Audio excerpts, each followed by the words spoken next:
camel o atay ng bakaw, ano ba. Basta ito, magluluto ako ang almusal ng amo kong lalaki. Pagising ko, yun ang bungad niya sa akin. Magluluto daw ako ng almusal niyang atay ng aywan ko anong atay ba to. So, ayan guys, atin na nagsisimulan kasi parating na yun, inatid lang si madam. So maghihingi na yun siya pagdating niya dito. So, ayan, atin nagsisimulan. Ayan.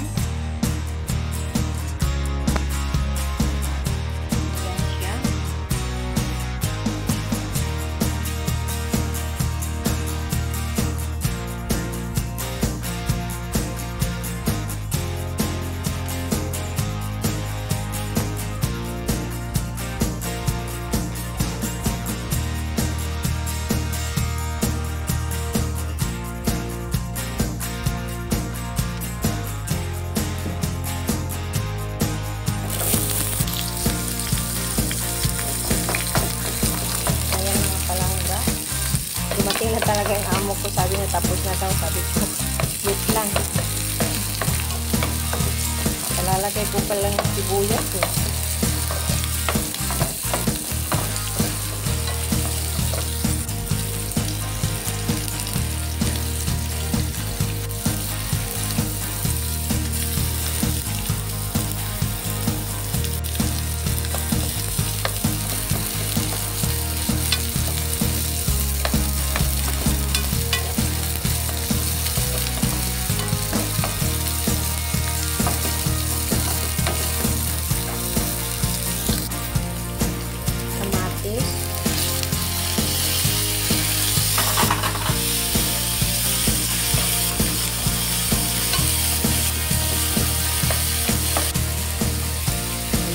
Ito ang ating inuuna kaysa sa ano, magtaka kayo kung bakit yan ang inuuna ko yung mga ano, yung mga ingredients niya kasi dito ayaw nila yung sobrang luto yung ano, yung atay. Maglagay mo ganun, minutes lang, tatanggalin mo na sa apoy.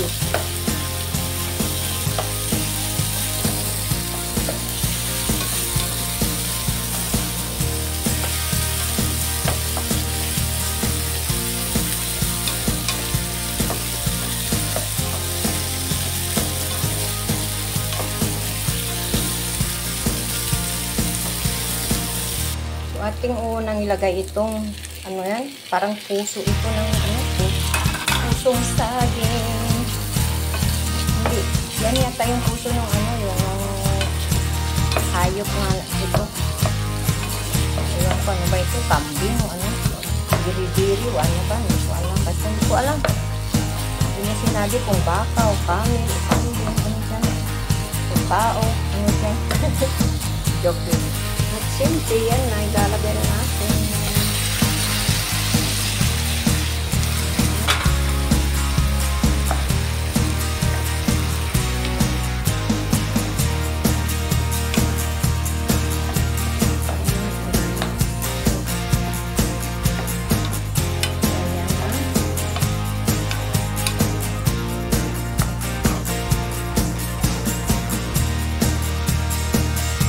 Siyempre, lalagyan na natin ng asin. Ayaw ng amo kong lalaki na masyadong maalat. At hindi na rin siya naglalagay ng like magic, ajinomoto, kung ano-ano pa dyan pang pasarap. Ayaw niya yung bawal sa sarili. At siyempre, itong sinasabi nilang ano, baharat.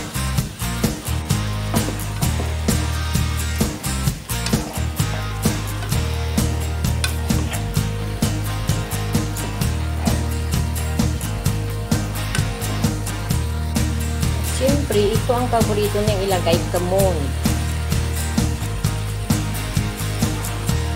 Yan. Ilalagay natin ng sili.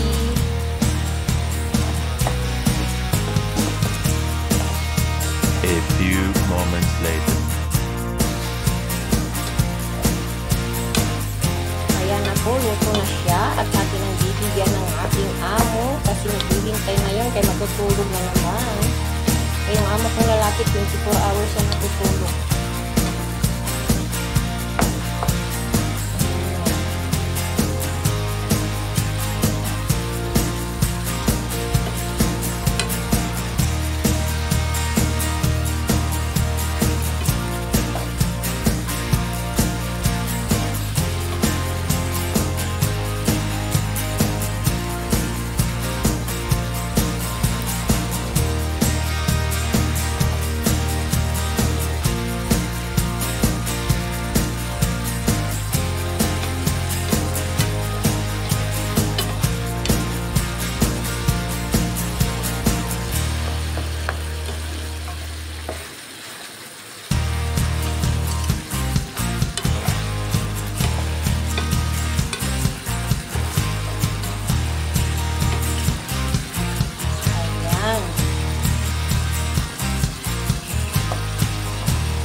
itong tira, kasi nagbili yung ano ko, yung madam ko, sabi niya, iwanan mo ako ng ano, wag mo ibigay lahat kay sir mo.